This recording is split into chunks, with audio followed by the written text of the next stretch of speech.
সবচেয়ে আনন্দের বিষয়, বাংলাদেশের এমন একজন ব্যক্তি আমাদের আলেমদের পক্ষ থেকে দায়িত্ব পেয়েছে, আপনারা অনেকে চিনেনও না, ডক্টর আফম খালেদ হুসাইন, বাংলাদেশের এক উজ্জ্বল নক্ষত্র। আল্লাহু আকবার। যিনি একদিকে চট্টগ্রাম ভার্সিটির প্রফেসর, অন্যদিকে চট্টগ্রামের বড় এক মাদ্রাসার যিনি মুহাদ্দিস। আল্লাহু আকবার। আল্লাহ এমন মেধা তাকে দান করেছে, তার ২০-২৫ মিনিটের বয়ান শুনলে আপনি বুঝতে পারবেন আল্লাহ রাজনীতির সব জ্ঞান আল্লাহ তার মাথায় দিয়েছেন। এজন্য ছাত্র জনতাকে আমি মুবারকবাদ জানাই, তারা নির্বাচন করতে ভুল করেন নাই, এমন একজন আলেমকে নির্বাচন করেছে। আমরা আশাবাদী আর ঘরে ঘরে চাঁদাবাজি থাকবে না, আর কোন সন্ত্রাসী দেখতে চাই না, আর কোন চাঁদাবাজি দেখতে চাই না। আমরা ঘরে শান্তিতে ঘুমাতে চাই, ঘরে দোকানদার মানুষ যেন আর কাউকে চাঁদা দেয় না। আমরা এমন একটা সমাজ ব্যবস্থা চাই, কথা কোন ঠিক কিনা? এজন্য সন্ত্রাসের জায়গা আমরা আর দেখতে চাই না। গোটা বাংলাদেশ থেকে সন্ত্রাসকে বাংলাদেশের মাটিতে আমরা দাফন করে দিব। কারণ সাদা দাড়িওয়ালার বড় দাম, আল্লাহর কাছে ক্ষমা চা, পা ধরে ক্ষমা চা।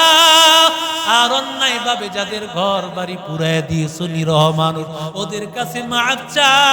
আল্লাহর কাছে চোখের পানি ফালাইয়া আল্লাহর কাছে বল, আল্লাহ অপরাধ করে ফেলেছি, অন্যায় করে ফেলেছি, আমার আল্লাহ যদি মাফ করেন আর ওই মানুষগুলো যদি মাফ করে তাহলে মাফ পাবি, আর না হয় আল্লাহ কিন্তু তোকেও শান্তিতে থাকতে দিবেন না। কারণ আল্লাহ বলেন আমি আল্লাহ জুলুমকারীকে শান্তি দেই না, জুলুমকারী কখনো শান্তি পায় না। আর যারা দুই মুঠো খাবার খায়া হকের উপর থাকে আমি আল্লাহকে ডাকি, আমি আল্লাহকে ভুলে না, আমি আল্লাহর ইবাদত করে চোখের পানি ফালায়, অন্যের হক মেরে খায় না, নিজে যতটুকু পায় আল্লাহ তাআলার শুকর আদায় করে। আর আল্লাহ তাআলার কাছে বলতে থাকে আল্লাহ অন্যায় ভাবে কারো টাকা মেরে খাই নাই, ও মালিক আয় আল্লাহ জানি না আল্লাহ হাসরের ময়দানে আল্লাহ কি উপায় হয় আল্লাহ, কারণ অন্ধকার কবর বড় কঠিন, আমার আল্লাহর আযাব বড় কঠিন। আল্লাহর আযাবকে ভয় করো বান্দা। আল্লাহর নবী আল্লাহ তাআলা ডাক দিয়া বলেন ইদা জাআ নাসরুল্লাহি ওয়াল ফাত, ও দুনিয়ার মানুষেরা যখন মক্কা বিজয় হয়ে গেল, ওয়া রাআইতান নাসা ইয়াদখুলুনা ফি দীনিল্লাহি আফওয়াজা, মানুষকে দেখো দলে দলে মুসলমান হয়ে যাচ্ছে। মাত্র 4 ঘন্টার ব্যবধানে 4000 মানুষ মুসলমান হয়ে গেছে। আল্লাহ বলেন এই বিজয় পাওয়ার পর কি করবা নবী গো? বিজয় পাওয়ার পর আপনি অন্যায় ভাবে কারোকে আপনি আগুন লাগায় দিবেন না, মাথায় বাড়ি দিবেন না, মাল লুটতরাজ করবেন না। ফাসাব্বিহ বিহামদি রাব্বিক, কারণ বিজয় দিয়েছেন আল্লাহ, শুকর আদায় করবেন আল্লাহ, আল্লাহর প্রশংসা করবেন, নামাজ আদায়ের মাধ্যমে আল্লাহর প্রশংসা করবেন, সদকা আদায়ের মাধ্যমে আল্লাহর প্রশংসা করবেন, রোজা আদায়ের মাধ্যমে। আল্লাহ তাআলা ডাক দিয়া বলে 2 নম্বর হলো ওয়াস্তাগফির, আর আল্লাহর কাছে ক্ষমা চাও, ইন্নাহু কানা তাওয়াবা। আল্লাহ বলে বান্দা আমি আল্লাহ তাআলা তওবা কবুলকারী, এই জন্য সব অন্যায় ছেড়ে দাও। আজ থেকে ভাই ভাই হয়ে যাও। কোন ভাইয়ের উপর তুমি আঘাত করো, সে তোমার ভাই, সে তোমার বাবা, সে তোমার চাচা, যাদের উপর আক্রমণ করতেছো আল্লাহ তাআলা সহ্য করবেন না। এরে যুবক ভাই আল্লাহকে ভয় কর, এই দুনিয়া ভুলিয়ে যাইয়া আল্লাহর পাগল হও।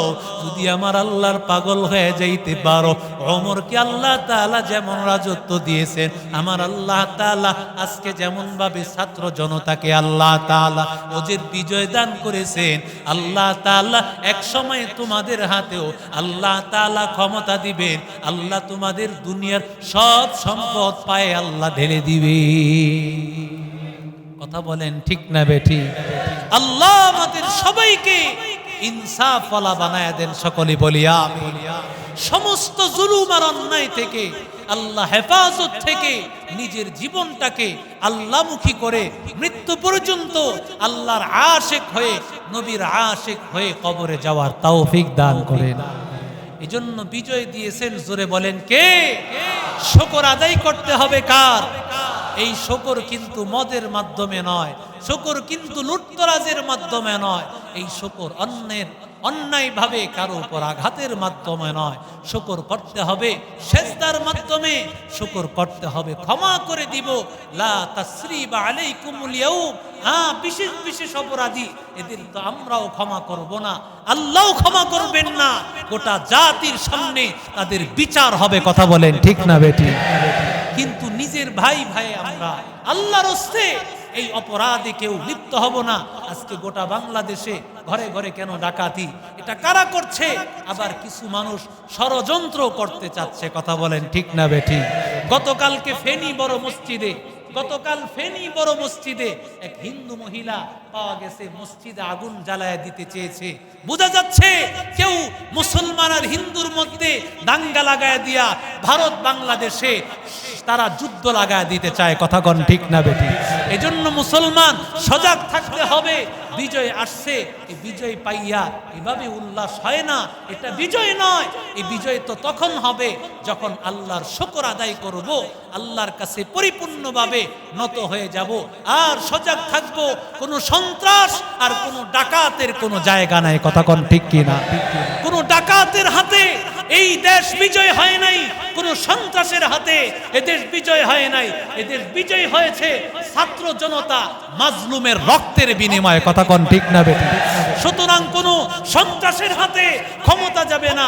আজকে যারা উপদেষ্টা হয়ে এই ক্ষমতা পেয়েছে, যাদের হাতে গিয়েছে, আমরা তাদের জন্য দোয়া করব। সবচেয়ে আনন্দের বিষয়, বাংলাদেশের এমন একজন ব্যক্তি আমাদের আলেমদের পক্ষ থেকে দায়িত্ব পেয়েছে। আপনারা অনেকে চিনেনও না, ডক্টর আফম খালেদ হুসাইন, বাংলাদেশের এক উজ্জ্বল নক্ষত্র। আল্লাহু আকবার। যিনি একদিকে চট্টগ্রাম ভার্সিটির প্রফেসর, অন্যদিকে চট্টগ্রামের বড় এক মাদ্রাসার যিনি মুহাদ্দিস। আল্লাহু আকবার। আল্লাহ এমন মেধা তাকে দান করেছে, তার ২০-২৫ মিনিটের বয়ান শুনলে আপনি বুঝতে পারবেন আল্লাহ রাজনীতির সব জ্ঞান আল্লাহ তার মাথায় দিয়েছেন। এজন্য ছাত্র জনতাকে আমি মুবারকবাদ জানাই, তারা নির্বাচন করতে ভুল করেন নাই, এমন একজন আলেমকে নির্বাচন করেছে। আমরা আশাবাদী আর ঘরে ঘরে চাঁদাবাজি থাকবে না, আর কোন সন্ত্রাসী দেখতে চাই না, আর কোন চাঁদাবাজি দেখতে চাই না। আমরা ঘরে শান্তিতে ঘুমাতে চাই, ঘরে দোকানদার মানুষ যেন আর কাউকে চাঁদা দেয় না। আমরা এমন একটা সমাজ ব্যবস্থা চাই। কথা কন ঠিক কি না? এজন্য সন্ত্রাসের জায়গা আমরা আর দেখতে চাই না। গোটা বাংলাদেশ থেকে সন্ত্রাসকে বাংলাদেশের মাটিতে আমরা দাফন করে দিব। আল্লাহ আমাদের সব ভাইকে এক হয়ে সবাই সংঘবদ্ধ হওয়া লাগবে। যারা বুঝে না ওদেরকে বুঝাবো, ওরা না ওদেরকে কেউ ব্যবহার করে, আল্লাহ যেন এদের থেকে আমাদেরকে হেফাজত করেন। যারা এই কাজ করেন তওবা করেন, আর না হয় ধ্বংস আপনার উপরও আসবে। কথা কোন ঠিক না বেটি? তওবা করেন আল্লাহর কাছে। আল্লাহ তাআলা সব ভাইকে, এই চাঁদপুর এলাকাটা আমি তো চাই প্রতিটা ঘরে ঘরে প্রত্যেকটা মানুষ থাকবে আন্তরিক। একজন আরেকজনের উপর আঘাত কেন? ভাই ভাইয়ের উপর আঘাত কেন? ভাতিজা চাচার উপর আঘাত করবে কেন? কারণ সব ভাই একজন আরেকজনের সহযোগী। কথা কোন ঠিক না বেটি? এজন্য কেউ কারো বিরোধিতা করব না। আমরা নতুন ভাবে সূচনা করেছি, নতুন সূচনা যেন আগুন দিয়ে না হয়, নতুন সূচনা যেন জুলুম দিয়ে না হয়। সব ভুলে যান, পিছনে যা হয়েছে সব বাদ। এখন আমরা নতুন ভাবে চলতে চাই, নতুন ভাবে সবাইকে নিয়ে চলতে চাই। কি বলেন ঠিক না বেটি? এজন্য চাঁদপুরের আমার এই বাইতুল জান্নাত কেন্দ্রীয় মসজিদের সব এলাকাবাসীকে বলতে চাই, সবাই এক থাকবেন, মহব্বতের সাথে চলবেন। যারা অন্যায় কাজ করতে চায় তাদেরকে বুঝায়া আমরা এইভাবে একটা শান্তি শৃঙ্খলা গোটা এলাকার মধ্যে যেন বজায় রাখতে পারি। আমাদের মধ্যে যেন কেউ বিশৃঙ্খলা না করতে পারে। আল্লাহ আমাদের সবাইকে কবুল করেন। আরো জোরে বলেন আমিন। আল্লাহ এই দেশকে হেফাজত করেন, জোরে বলেন আমিন।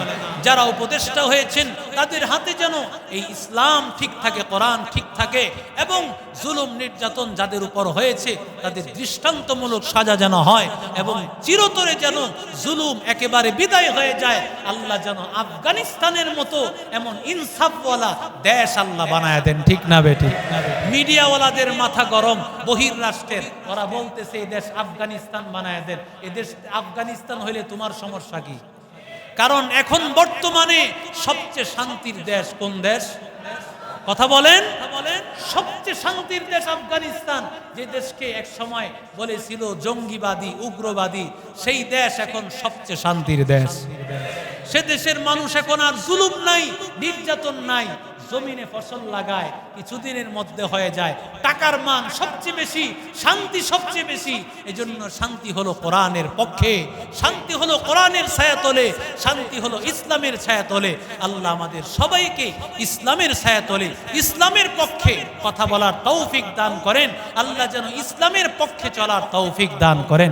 ওয়া আখির দাওয়ানা আলহামদুলিল্লাহ।